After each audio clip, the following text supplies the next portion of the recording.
Isabelle, c'est la reprise aujourd'hui. Dans quel état as-tu récupéré tes joueuses? C'est difficile de les évaluer au bout d'une séance, mais bon, je pense que tout le monde est arrivé dans la bonne humeur, donc ça c'est déjà sympathique quand vous voyez les filles qui arrivent et qui ont le sourire et qui sont assez contentes de se retrouver. Ça, c'est toujours beaucoup plus sympathique de commencer comme ça. Comment ça se passe cette reprise? Il y a d'abord un speech. Est-ce qu'on parle d'abord ou on agit tout de suite?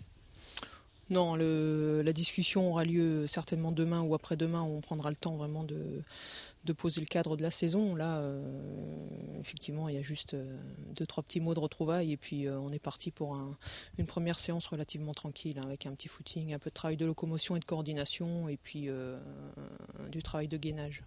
Premier contact avec également 4 nouvelles joueuses. Oui, 4 nouvelles joueuses, mais que le groupe connaissait déjà, puisqu'elles sont venues faire des essais. Il y a juste Marie-Agnès Coran qui est arrivée sans connaître tout l'effectif, mais je m'en fais pas. Elle connaît quelques joueuses, et puis l'intégration va se faire lentement, et puis mais sûrement. Alors, cette reprise, elle est à la base essentiellement basée sur le travail physique. À savoir quand même que dans moins d'une semaine, il y a déjà un premier match contre le Japon. Est-ce que ça modifie un peu le programme d'entraînement? Disons qu'on est dans une phase de préparation physique générale, effectivement, mais aussi de préparation spécifique, puisqu'on allie aussi bien le travail physique que la reprise de contact avec ballon et le travail handball tactique. Donc effectivement, ce match contre le Japon est un peu prématuré, puisqu'on reprend aujourd'hui, le match est le 9. Maintenant, l'objectif de ce match, c'est avant tout un match de travail, c'est-à-dire qu'il est hors de question de chercher à créer l'exploit et d'être à 100%. De toute façon, les Fris ne seront pas à 100% de leurs possibilités. Maintenant, on va orienter ce match avec des thèmes bien particuliers, notamment essayer de trouver une organisation tactique et notamment défensive et essayer d'envisager les différentes articulations et les différents dispositifs aussi qu'on pourra mettre en place.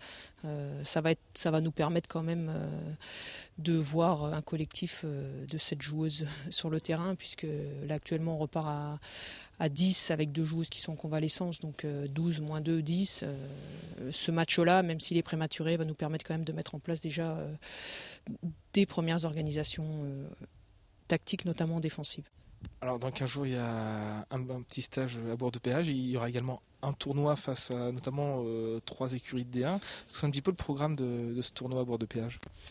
Oui, on part du 16 au 21 à Bourg-de-Péage avec 4 matchs d'affilée au programme. Un match le mercredi soir contre Bourg-de-Péage, le jeudi contre Yutz, qui est dans notre poule, le vendredi contre Toulon, donc équipe de D1, et puis le samedi, ça sera un match de classement. C'est-à-dire qu'en fonction de notre classement, étant donné qu'il y a 2 poules, on jouera sur l'équipe